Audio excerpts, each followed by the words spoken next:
Porque cada día es un reto. Porque cada día necesitamos sabiduría. Vale la pena buscar al Maestro de Maestros y recibir lecciones para vivir. Este es un mensaje de actualidad para vivir el presente con sabiduría y ver el futuro con esperanza. Este es su programa cristiano, Lecciones para Vivir. Me da gusto saludarlos nuevamente. Esta es la penúltima lección de la serie titulada Orígenes. Realmente me han resultado maravillosos estos estudios. Pastor, ¿cuál es el título de esta lección y cuál es su propósito? Bueno, bienvenidos hermanos al estudio de hoy. Me alegra que nos acompañen al iniciar esta reflexión. El título es La creación y el Evangelio. El propósito es mostrar que la creación es un concepto vital en el plan de salvación y que no podemos aceptar la evolución y al mismo tiempo explicar el plan de salvación. Esto es, simplemente, no lo podemos combinar. Correcto. Demos gracias a Dios por el privilegio de abrir su palabra. Oremos. Gracias nuevamente, oh Dios, por la oportunidad que nos das de estudiar tu palabra. Queda con nosotros en este estudio. Te lo agradecemos todo en el nombre de nuestro Señor Jesús. Amén. Amén. Muy bien. El maestro del curso Evangelismo en el seminario ilustraba el concepto de la gracia por medio del examen final. Al entregar el examen advertía a sus alumnos que lo leyeran todo antes de comenzar a contestar las preguntas. Al avanzar en la lectura, se escuchaban gemidos por todo el salón por lo difícil del examen. Pero en la última página decía una nota: tienes dos opciones. Puedes elegir contestar tu examen o puedes firmarlo y entregarlo para recibir una A de calificación. Muy agradecidos, los alumnos firmaban su examen y salían felices con su A. Cuenta el maestro que a través de los años, algunos alumnos comenzaban a contestar las preguntas enseguida y pasaba 2 angustiosas horas antes de llegar a la última página. Otros leían las primeras 2 páginas y enojados devolvían el examen al maestro sin firmarlo. Un estudiante leyó la nota al final, pero decidió tomar el examen porque no quería un regalo. Quería ganar su propia calificación. Y ganó una C, cuando pudo haber obtenido una A. Pastor, ¿cómo ilustra esto la gracia de Dios? ¿Cuándo entró en vigor la gracia de Dios hacia el hombre?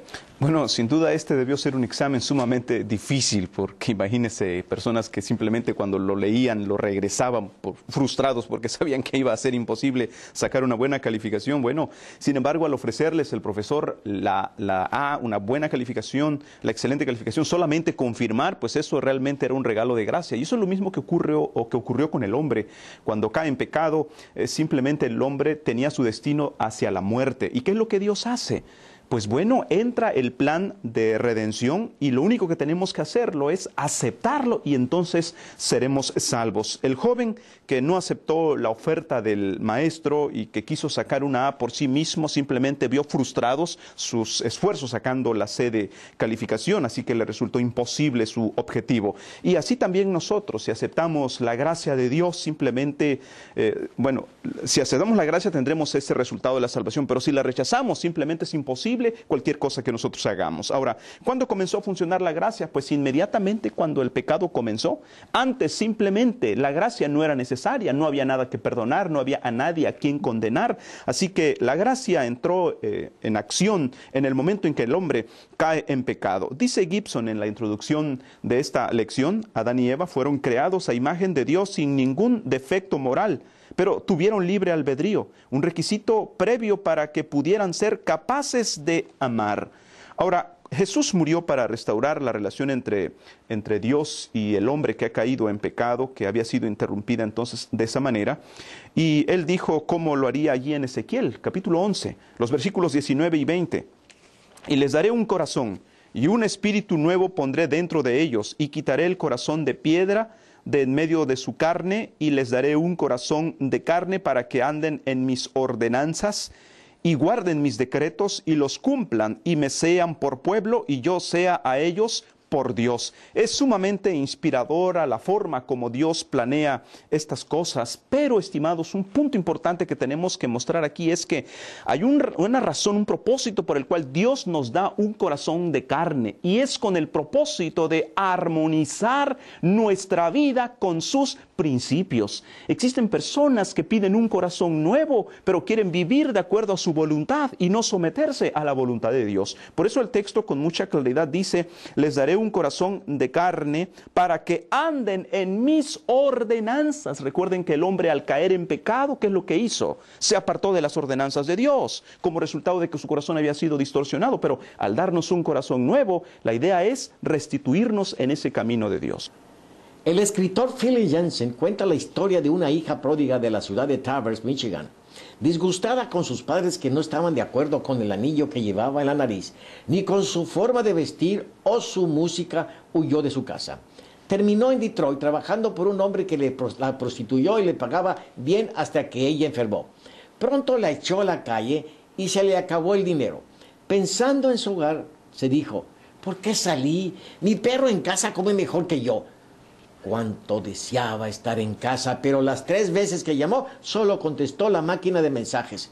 Por fin dejó un mensaje: mamá, papá, soy yo. No sé si pudiera volver a casa. Llegaré a la estación de autobuses mañana a medianoche. Si no están allí, no los culpo. En el camino preparó el discurso para su papá. Y al llegar a la estación de Traverse, el chofer anunció que se detendría 15 minutos. Bajó nerviosa del autobús. No estaba segura si sus padres la aceptarían en casa. Jamás imaginó lo que vio. Un grupo de 40 personas, hermanos, hermanas, tíos, tías, primos, una abuela y hasta la bisabuela. Todos con sombreros para festejar y con matracas. Y pegada a la pared de la terminal, un gran letrero que decía: bienvenida a casa.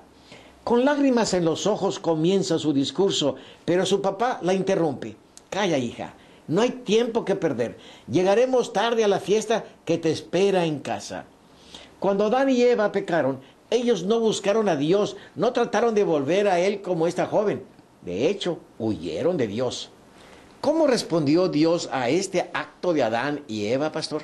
Bueno, es muy conocida la historia de cuando el hombre peca, inmediatamente sabemos que está condenado a la muerte. Y Dios aquí es donde tendría que haberlos dejado simplemente a su suerte, pero sin embargo Él no lo hizo así porque no podía. Dios es amor.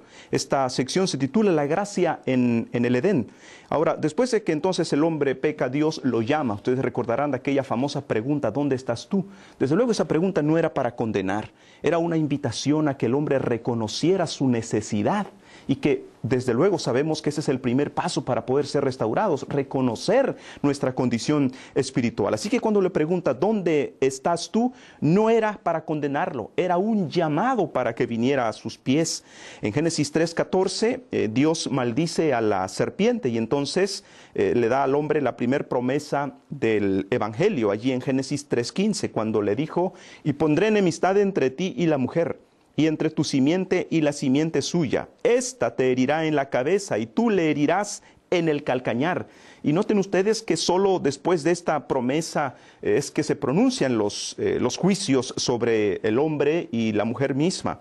Aunque ellos simplemente habían caído, lo primero que Dios les dio fue la esperanza y la gracia. No los expulsó del Edén sin darles esta esperanza de restaurarse o de recuperar lo que habían perdido. Ahora, durante 6,000 años esta ha sido la obra de Dios hacia nosotros. Esta es una gloriosa verdad que trae inspiración de que Dios ama al hombre y le da sus promesas. La encontramos a través de la Biblia, desde Génesis 3:15 hasta el Apocalipsis mismo, estimados, está permeado de ese llamado de amor de Dios a ser restaurados. Allí en Apocalipsis, por ejemplo, el capítulo 22, verso 17, y el espíritu y la esposa dicen: ven, y el que oye diga: ven, y el que tiene sed venga, y el que quiera tome del agua de la vida gratuitamente.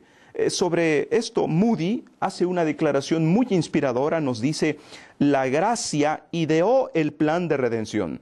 La justicia no lo habría deseado. La razón no habría podido. Es la gracia la que llevó a cabo ese plan. Así que es precisamente ese aspecto maravilloso del carácter de Dios, o esa perspectiva del carácter de Dios, su gracia inspiradora.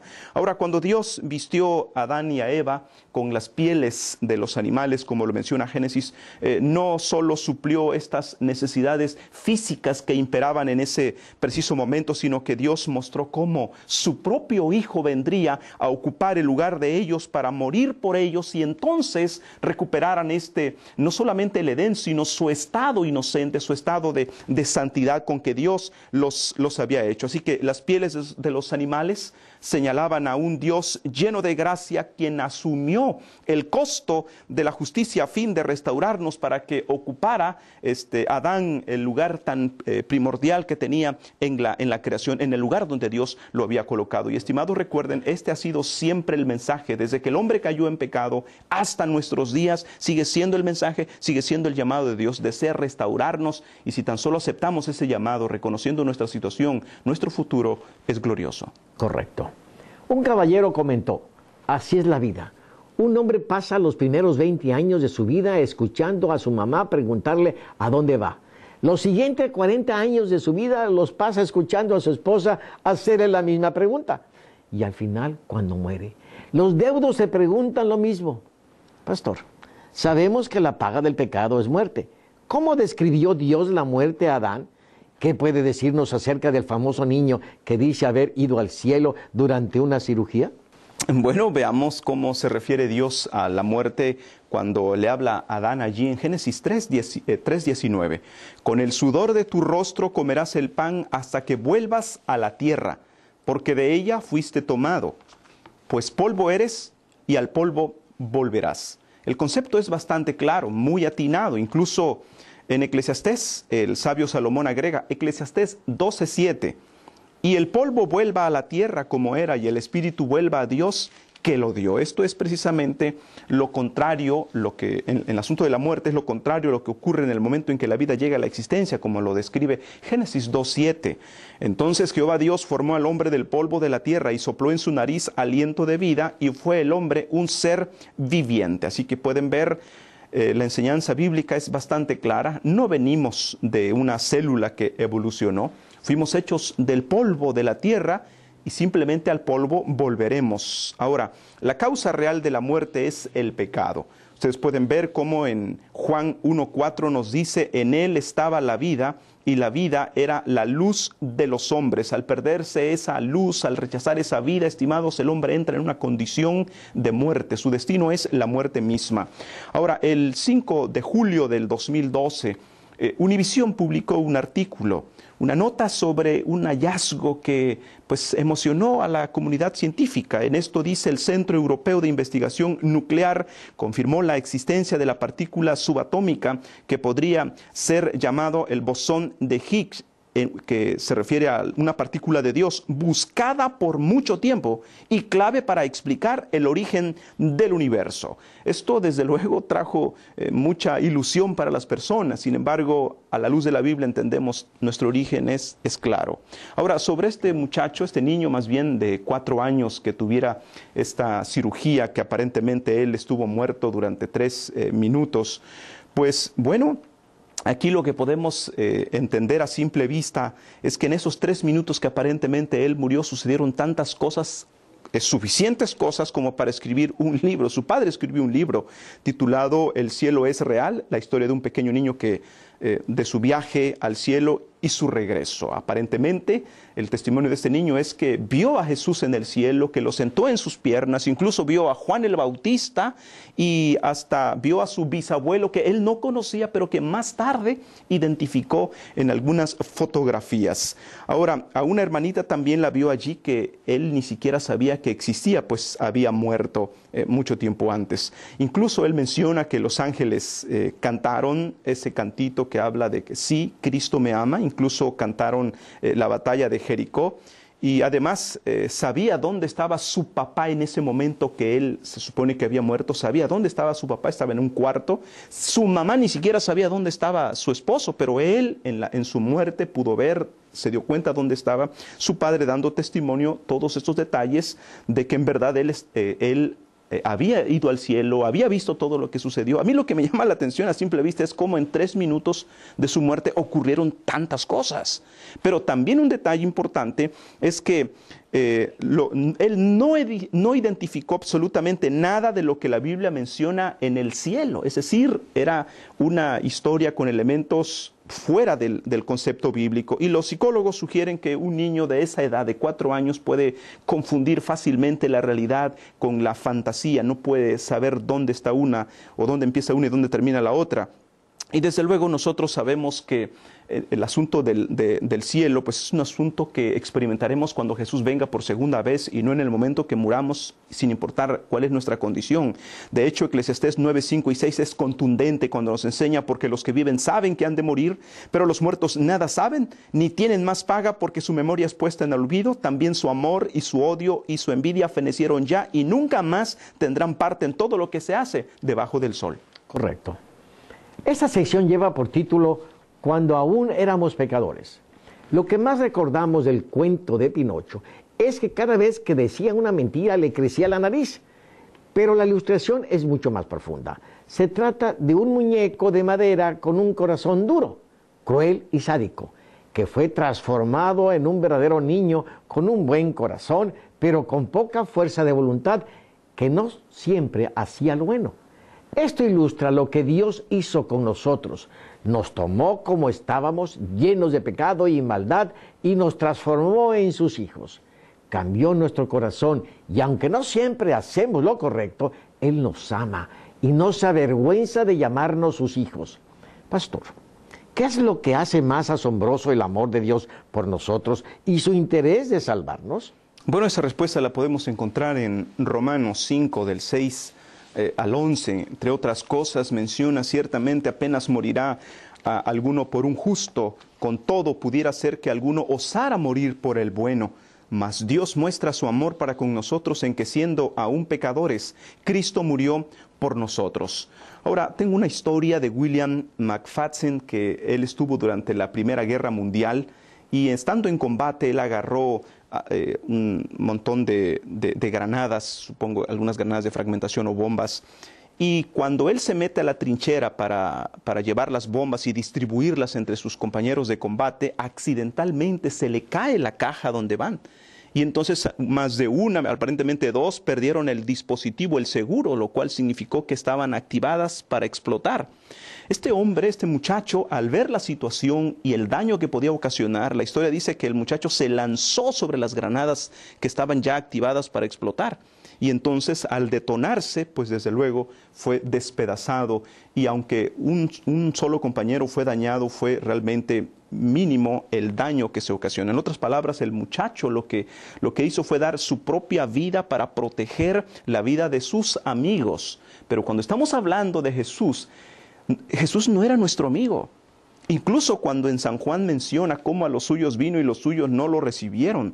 ¿Y quién podría decir que estaba buscando a Dios con todo su corazón porque sin conocerlo Él le amaba? No, generalmente es Dios el que nos busca a nosotros. Y aquí es precisamente donde radica la grandeza, en que siendo aún nosotros pecadores, Cristo murió por nosotros. Y esto es precisamente lo más asombroso de su entrega. No había nada bueno en nosotros. Tampoco nosotros lo amábamos. Siendo nosotros sus enemigos, Él dio su vida.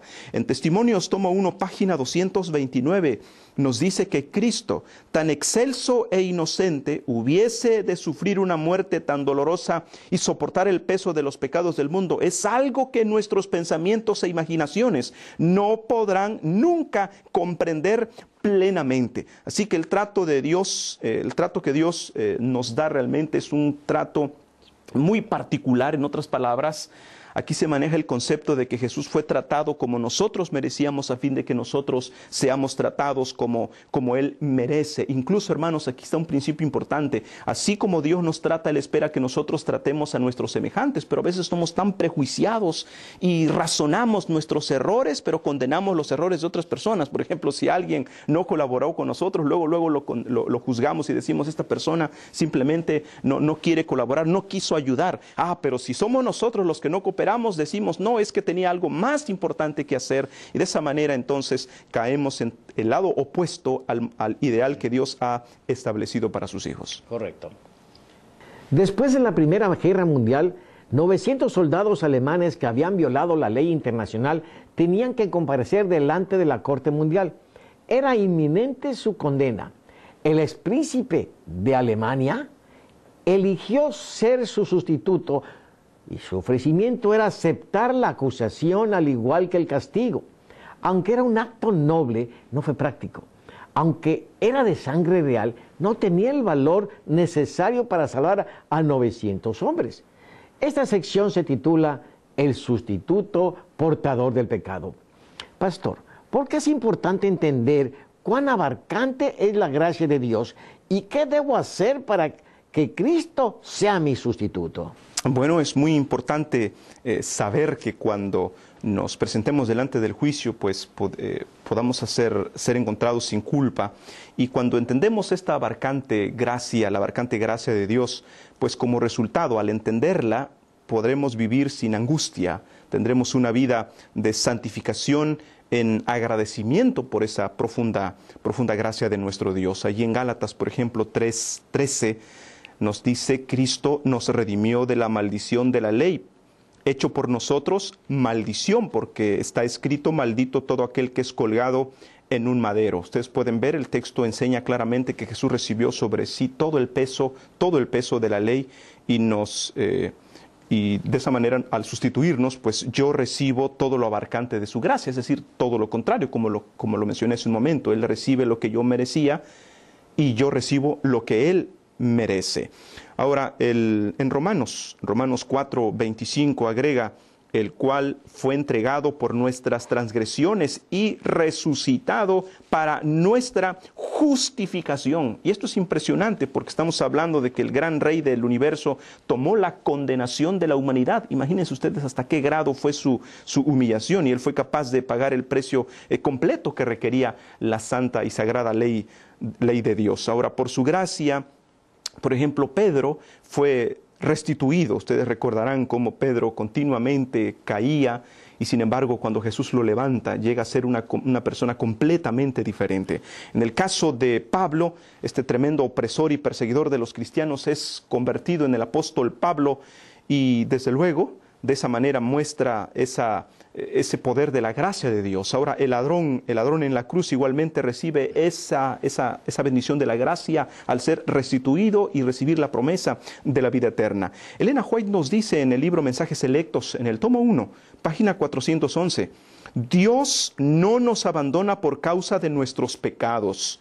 Quizás hayamos cometido errores y contristado a su espíritu, pero cuando nos arrepentimos y acudimos a Él con corazón contrito, no nos desdeña. Por eso el Señor con mucha claridad dijo, el que a mí viene, yo no le echo fuera. Está con los brazos abiertos y este es el aspecto más inspirador de la gracia de Dios. Correcto. Para ilustrar una nueva creación en Cristo, una joven comentó que en primavera su madre le dio unas semillas de flores y aunque eran feas, las plantó. Brotaron, crecieron y florecieron. Un día una vecina que visitaba admiró las hermosas flores y pidió que le regalasen algunas. Dijo la joven, si la señora hubiera visto solamente las semillas, no las hubiera pedido. Así es como el cristianismo. Si solo hablamos de Cristo, no se nos escucha, pero cuando los demás ven una nueva criatura llena de palabras y hechos bondadosos, entonces admiran la belleza de la nueva vida en Cristo. Pastor, ¿cómo se puede entender el concepto de nueva criatura desde el punto de vista de la evolución? ¿Qué promesas encontramos en la Biblia vinculadas con el concepto de Dios como creador según el Génesis? Bueno, en primer lugar, es incompatible el concepto de la nueva criatura o nueva creación en el asunto de la evolución. Simplemente no existe este concepto de una nueva criatura. Si algo está mal, simplemente es una condición sujeta o más bien restringida a Dios, esa obra de nueva criatura, nueva creación. Por ejemplo, en el Salmo 51, 9 y 10, esconde tu rostro de mis pecados y borra todas mis maldades. Crea en mí, oh Dios, un corazón limpio y renueva un espíritu recto dentro de mí. Esa es una obra exclusiva de Dios. Y allí en Ezequiel capítulo 36 podemos ver los versículos 26 al 27. Os daré corazón nuevo y pondré espíritu nuevo dentro de vosotros, y quitaré de vuestra carne el corazón de piedra, y os daré un corazón de carne, y pondré dentro de vosotros mi espíritu, y haré que andéis en mis estatutos, y guardéis mis preceptos, y los pongáis por obra. En el asunto de la evolución tendrán que pasar millones de años para que un organismo sea perfeccionado, pero esto es lo más extraordinario en la fe del Señor, en la fe en el Señor. Es que en un instante, en un momento, cuando el hombre se aferra a la promesa de Dios, puede recibir un corazón nuevo. Y esto, estimados, no tiene comparación. Mire lo que dice el apóstol Pablo en la segunda carta a los Corintios, en el capítulo 5, versículo 17. Segunda carta a los Corintios, capítulo 5, y vamos a ver el versículo 17. De modo que si alguno está en Cristo, nueva criatura es. Las cosas viejas pasaron y aquí todas son hechas nuevas. Ven ustedes, aquí está el secreto. Estar en Jesús es tener la oportunidad extraordinaria de ser nuevas criaturas. No tienen que pasar millones de años. En Jesús todo puede ser nuevo ahora. Así que si usted en este momento se encuentra en una condición que quisiera regresar el tiempo, quisiera quitarse la vida porque cree que no vale la pena vivir, solo tiene que confiar en la promesa maravillosa del Señor y usted puede comenzar de nuevo. Ahora, los psicólogos a veces tratan con personas con pensamientos negativos y utilizan lo que se conoce como terapia racional, emotiva, conductual, en donde se le enseña a las personas cómo afrontar determinadas situaciones, cómo razonar las cosas, y les enseñan a verlo de manera positiva, a ver qué es lo peor en determinada situación, y cuando ellos van razonando se van dando cuenta que no es tan grave. Y esto, estimados, pues si los propios psicólogos lo pueden hacer, ¿qué no puede hacer el Espíritu Santo, que ha prometido y que está dispuesto a darnos un corazón nuevo? Podemos comenzar de nuevo con el poder de Dios. Correcto. Pastor, háganos un resumen. Bueno, tengo 5 puntos de resumen. Número 1, antes del pecado no había necesidad de gracia. La gracia surgió por causa del pecado de la humanidad. Dios amó tanto al hombre que para darle una nueva oportunidad de vivir, Él tomó sobre sí la culpa del pecado. Y vaya qué precio el que el Señor tuvo que pagar para ello.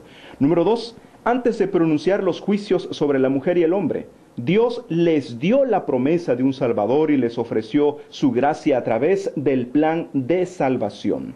Número 3, aun cuando andábamos en el pecado, Dios nos amó. Y siendo aún pecadores, Cristo murió por nosotros. Y así como Él nos trata a nosotros, desea que nosotros tratemos a los demás, que seamos amantes y perdonadores con las demás personas. Y recordemos que eso está enseñado también en el principio del Padre Nuestro. Perdónanos nuestras deudas, así también como nosotros perdonamos a los que nos ofenden. El número 4, el gran Rey del universo tomó la condena de la humanidad. Él fue capaz de pagar el precio completo que requería la santa ley de Dios. Y así nosotros quedamos libres de condenación. Número 5. Personas que están en Cristo son nueva creación. Sus hábitos, su forma de pensar y sus acciones equivocadas son reemplazadas por nuevas maneras de actuar por medio del Espíritu Santo. Y esta es la parte que más me gustó de esta lección. Cuando hablamos de la evolución, tienen que pasar millones de años para que un organismo sea perfeccionado. Pero en el camino del Evangelio, estimados, solo basta un momento en el que, confiando en la promesa de Dios, nos aferremos a su amor y entonces seamos restaurados. Y por eso aquí, cuando menciona el apóstol Pablo, nueva criatura es, pues está hablando no solamente de pensamientos nuevos, sino de acciones nuevas, de palabras nuevas. Ahí es donde se va a reflejar que en Cristo Jesús somos realmente nuevas criaturas. Gracias por estar con nosotros. Nos veremos en la siguiente ocasión. Que el Señor les bendiga y hasta la próxima. Yo he venido para que tengan vida y para que la tengan en abundancia. Descubra cómo recibir este don en Lecciones para Vivir.